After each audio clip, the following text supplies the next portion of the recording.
when the world is feeling like too much, you have permission to do what you need to do to care for your unique, powerful, and potently healing energy.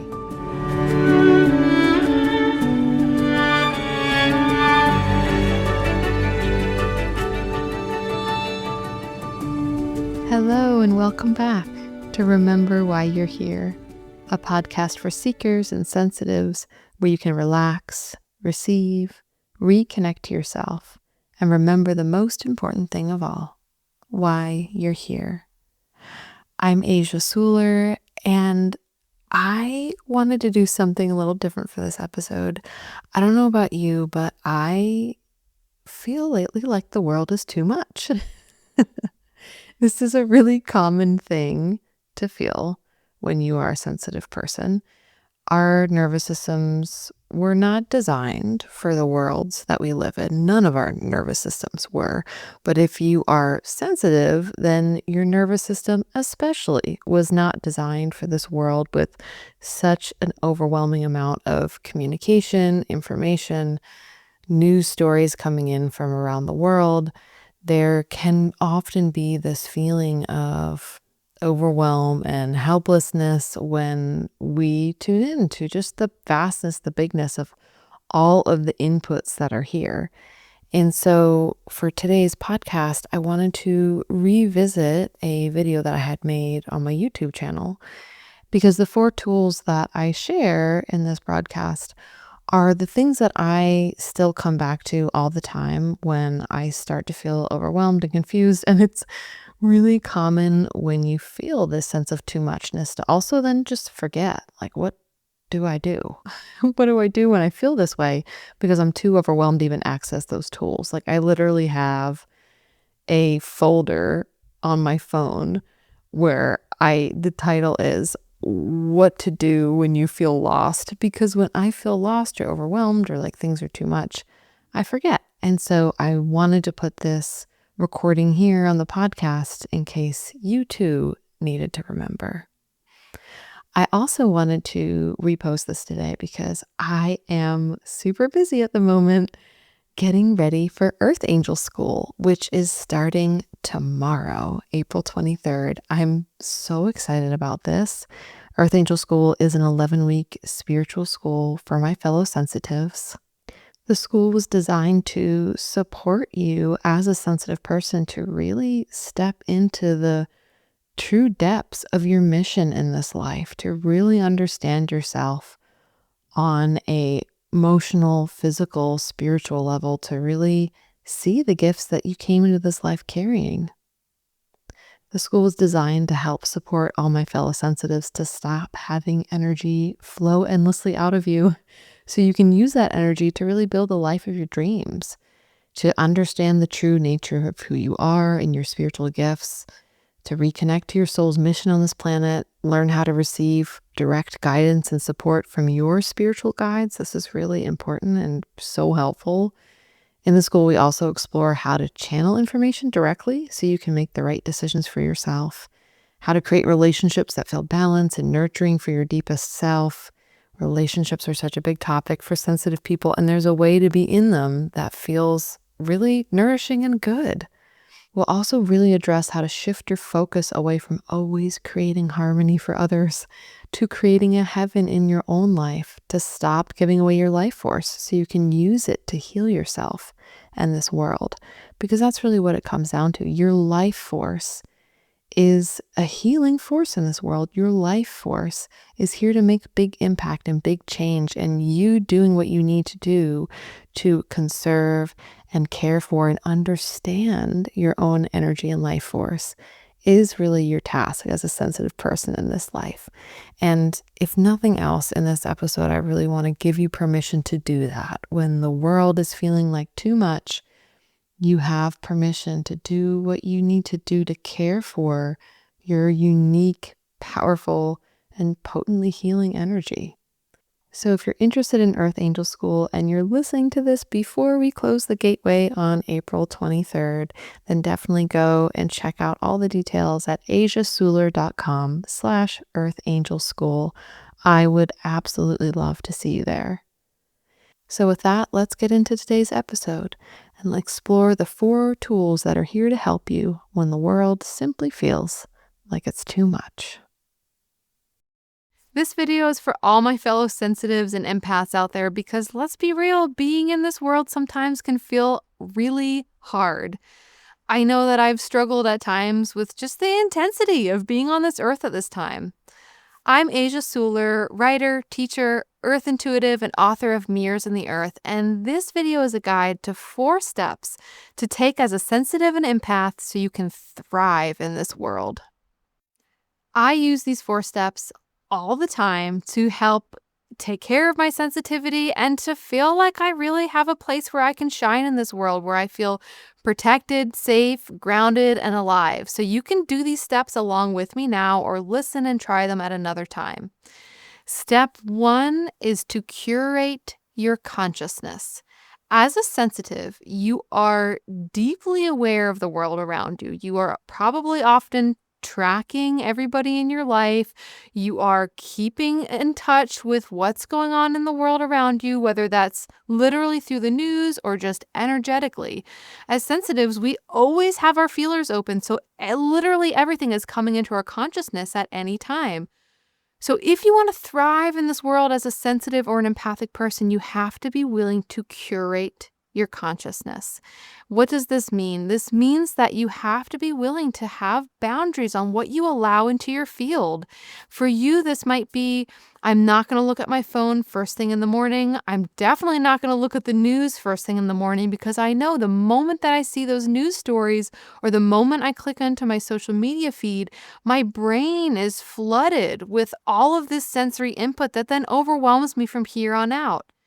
Another way to curate your consciousness might be, I don't have conversations on the phone before 5 p.m. or I don't have conversations on the phone after 5 p.m.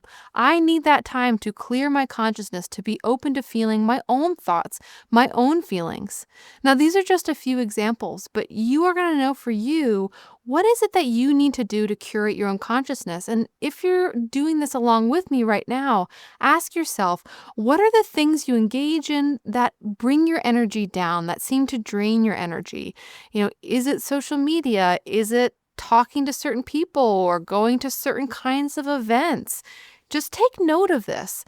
Perhaps throughout your day today, notice when your energy hits a dip or a low, and then ask yourself, what am I doing in this moment? What am I exposed to? What is coming into my consciousness? And is there a way that I can curate this, that I can put these boundaries in place to make these decisions? Because the reality is that we are deeply affected by what comes into our brains, into our fields, into our consciousness.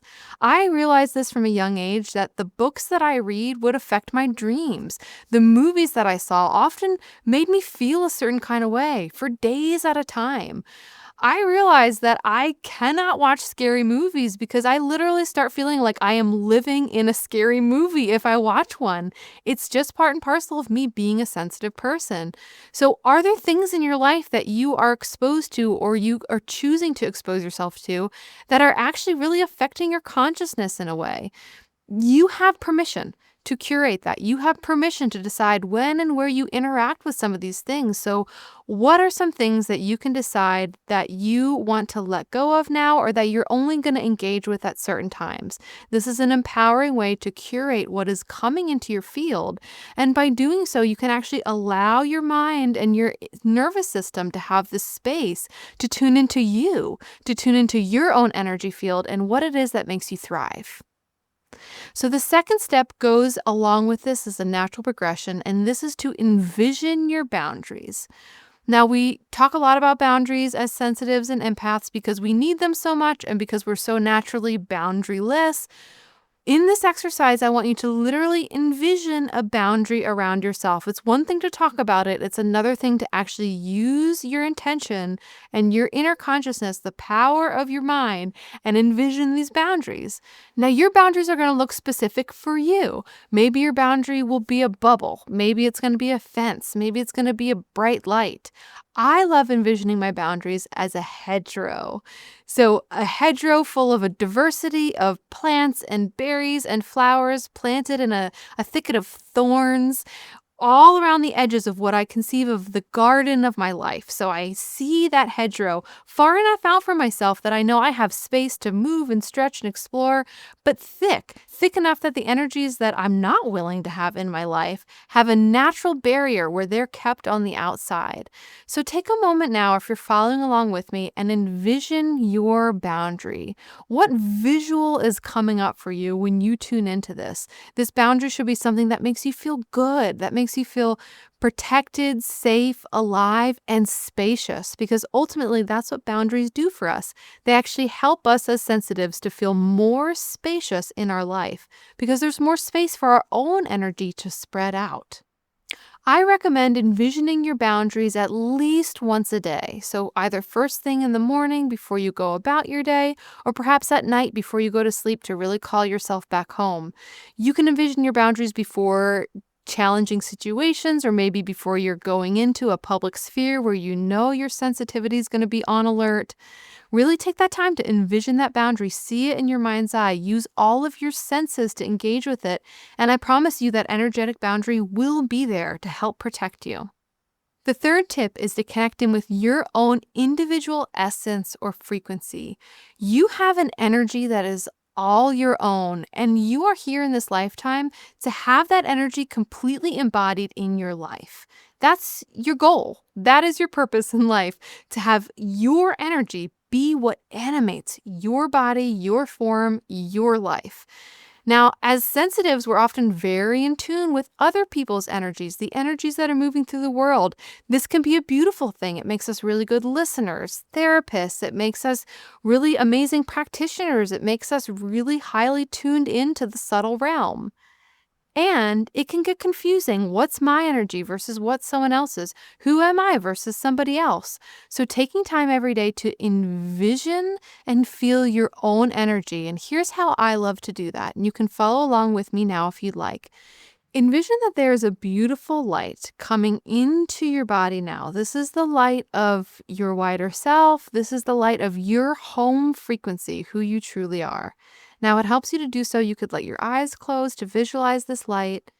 I want you to see this light moving into your body now, completely and totally into your energy field, and notice, what color is this light? All of our lights are going to be different. Your color is going to be different than someone else, and this color holds a very particular frequency, the frequency that is you. So really take a moment now to see this color. Don't overthink it, just let it arise into your mind. And see this colored light flood completely into your body. How does this feel? This light is moving into you so fully that there's not space for anything else but your own light. This frequency that is you. This beautiful, vibrant color that carries the energy of who you are. See this light flood completely all the cells in your body, so much so that now you're radiating this light. This is your home frequency. This is who you are. This is your innate energy, and this is a place where you can rest. So you can use this visualization anytime you need, and this color is a gift. This color has come to remind you of who you are. So if you have time, maybe sit down and write a little bit about what this color brings up for you, where you've seen this color before, what it reminds you of, how you feel when you interact with this color. This color will now be like a touchstone for you to remember who you are and remember that feeling of being at home with yourself and fully ensconced and connected to your own home frequency. Step number 4 is to learn how to come home to yourself. So we've explored these 3 tools which will help you throughout your day to stay centered, grounded, and inside your own energy field, which is your place of power. Now we're exploring how to come home to yourself at the end of the day or whenever you need to. You know, as empaths and sensitives, we're constantly exporting ourselves out into the world to interact with people, to be available for other energies. So learning how to come home to ourselves is an essential skill. I know for me, what this looks like is often taking care of the sensory aspects of my surroundings. So putting on music that I really like, or maybe even putting on a white noise machine, dimming the lights, lighting a candle, getting into soft, comfy clothes. All of these sensory details help me in my mind and in my nervous system to come back into a state of relaxation, to feel available for this process of coming home to myself. As sensitives, we're very attuned to our environment. So whatever you can do to make your environment feel soft, cozy, safe, and less overwhelming will help you come back home to yourself. And then there's a visualization that I like to use at the end of the day where I actually see myself as a map of lights. And I notice where these little lights might be out in the world. And I call each one back home one by one until I feel my own light complete and intact and whole again. So the way that you come home will be unique and special to you. Maybe it's being alone. Maybe it's being with your pet. Maybe it's sitting outside underneath your favorite tree. Whatever it is, take some time today to think about it, to figure it out, to ask yourself, what is it that helps me feel like all the lights of myself are back home, safe inside of my being? Taking time every day to come back home, to be in your home frequency, to bathe in the energy that is you. This is what gives you energy to be out in the world. This is what gives you power to be doing your work in the world. You as an empath, as a sensitive, have really important gifts to bring to this world, and those gifts are intricately tied in with your sensitivity. So learning how to take care of yourself as a sensitive person in this world is how you give the gifts of your being to this planet. So if you are loving this information about how to care for yourself as a sensitive person, and you want to know how to be supported in that, and specifically how the earth can support you in your sensitivity, then definitely check out my book, Mirrors in the Earth. The book was specifically created for other sensitives and empaths on the journey of learning how to flourish in this world by learning how to value themselves and take care of themselves as sensitive people. This book is all about interacting with the natural world so you can see the nature of who you are. And I've loved connecting with people through this book being out in the world. So if you do read the book, I would love to know what resonated with you. Was there a specific chapter or moment or plant in the book that really spoke to you? It has been such a blessing to work with so many sensitives on my path because sensitive people are magnificent. Sensitive people have incredible gifts, gifts that only someone who is as sensitive and empathic as you can bring. So thank you for being who you are in this world, for the sensitive, empathic person that you are. What you bring to this earth is special, it's needed, and now more than ever, your gifts are so deeply needed on this planet. Are you still listening? If so, you are my people. And if you are still here, I wanted to remind you about my voicemail service. I have a voice messaging center on my website where you can leave me a voice message. And I have been loving hearing from people. It's one of my favorite things. So if you have thoughts about this episode or you have something you'd like to suggest for a future episode, head on over to asiasuler.com/remember, and I'd love to hear from you.